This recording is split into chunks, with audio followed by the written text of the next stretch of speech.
Let us consider the Bal1 and Aal1 mechanism for ester hydrolysis. So as you know, B stands for basic hydrolysis, Al stands for alkyl oxygen cleavage, 1 stands for unimolecularity of this reaction, that is, in the rate determining step only one species or molecule will be involved. And in case of Aal1, all the terminologies are same except this A is standing for acid catalyzed hydrolysis. So let us consider first the Bal1.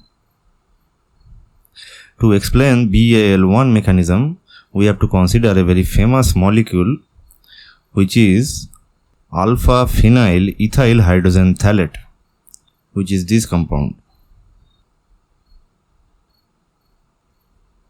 Right, so you can see that this particular compound is essentially an ester molecule which containing a chiral alkyl part attached with this particular sp3 hybridized oxygen atom. So this center is chiral. So the whole molecule can attain two different enantiomeric form. And if we take only one enantiomer for ester hydrolysis, so if we take this compound as a pure enantiomeric form, and then we perform the ester hydrolysis by reacting it with dilute sodium hydroxide solution, obviously aqueous solution, then the corresponding phthalic acid is obtained in sodium phthalate salt form, and also alpha phenyl ethanol was obtained where the stereochemistry in the alcohol molecule is totally lost. So we will get both these enantiomers. If we consider the absolute configuration of this chiral center in the ester molecule, which was S, this S configuration will be totally lost in the product molecule and we will get a racemized product. So this is our experimental observation in case of this alpha phenyl ethyl hydrogen phthalate. And this can only be possible if this particular alkyl oxygen bond underwent cleavage during the ester hydrolysis. And after the cleavage, it will essentially form the corresponding carbocation.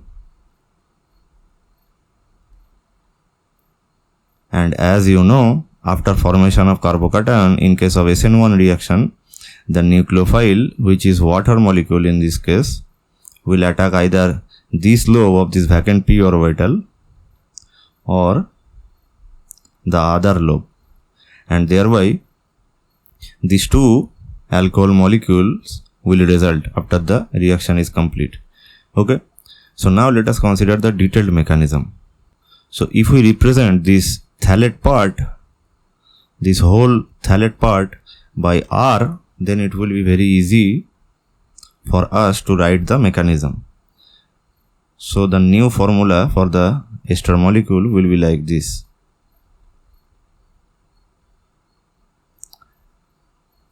So the first step will be the heterolytic cleavage of this alkyl oxygen bond, and this will result in the formation of the phthalate salt of sodium. Since the medium is basic and the base is sodium hydroxide, along with this carbocation.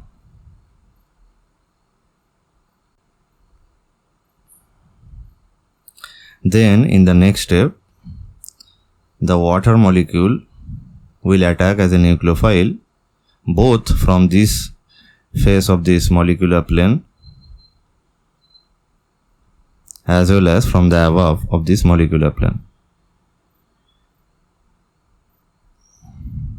And this will result in the formation of two intermediates. And then in the next step, the base will abstract these protons in order to neutralize this alcohol molecule.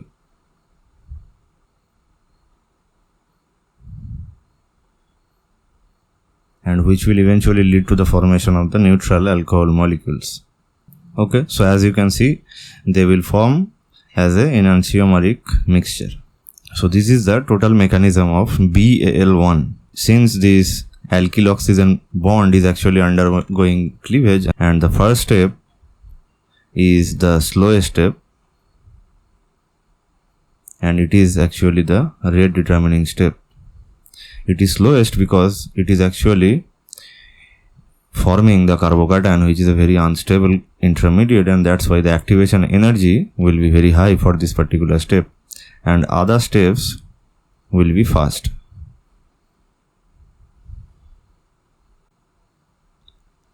And the mechanism will be essentially SN1. Since the first step is the formation of a carbocation, and then the nucleophilic attack by the water molecule is taking place, and during the process this total group is basically replaced by these OH groups, and that's why it is a nucleophilic displacement reaction via SN1 mechanism. So this is it for Bal1. Now let us consider the Aal1 mechanism. As you can expect, here also the alkyl oxygen cleavage is taking place, so the mechanism will be essentially the same. If we take this particular ester molecule,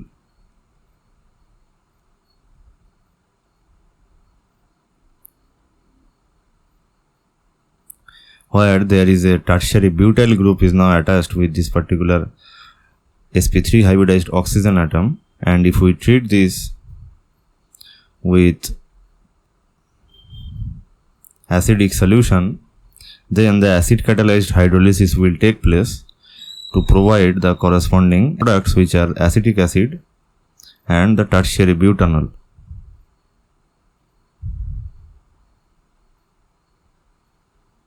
And the mechanism for this reaction was found to be Aal1. That is, in this case also, this alkyl oxygen bond is undergoing cleavage during the hydrolysis. So what is the proof or experimental evidence for this case? The evidence is, if you perform this reaction in isotopically labeled water molecule where this O is O18, then it was found that after the reaction is complete, this alcohol molecule is actually carrying the labeled oxygen atom. So this is clearly indicating that this bond is breaking and it is forming a tertiary butyl cation in the reaction medium, which then undergoing a nucleophilic attack by this labeled water molecule either from this side or from this side, and thereby giving this particular isotopically labeled tertiary butanol.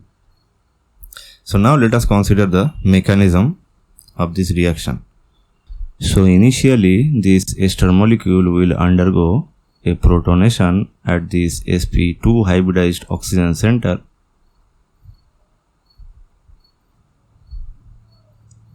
and this will lead to the formation of the protonated ester molecule,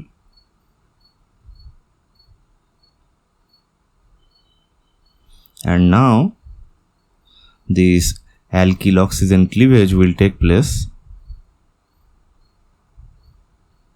and this will form the acetic acid along with the tertiary butyl cation in the reaction medium. And then the water molecule will act as a nucleophile and will attack either at this lobe of this vacant p orbital or this lobe of this vacant p orbital. It does not matter because 3 methyl groups are there, and this will result in the formation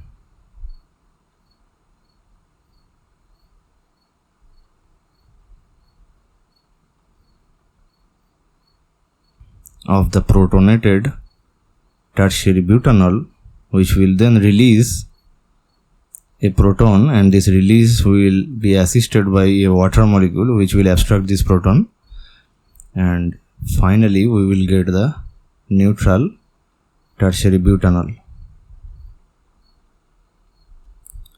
So this and this acetic acid are the products of this ester hydrolysis, and as you can see, this step is basically involving the formation of a carbocation, and that's why it is the slowest step, which makes it the rate determining step. And due to that reason, the overall mechanism will be SN1. Since the carbocation is forming and then the nucleophilic attack is taking place, and thereby this total group is basically replaced by OH group, and that's why the nucleophilic displacement reaction via SN1 is actually taking place in case of Aal1, and all the steps are reversible here. So the ester hydrolysis as well as the formation of ester from tertiary butanol and acetic acid will follow the exactly same mechanism, and this is called the principle of microscopic reversibility, which I will discuss in another video.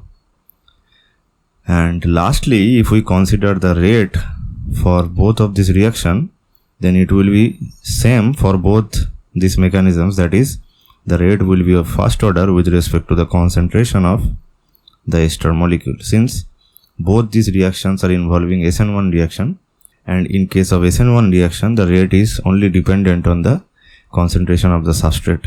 So this is it for this video. See you in the next video.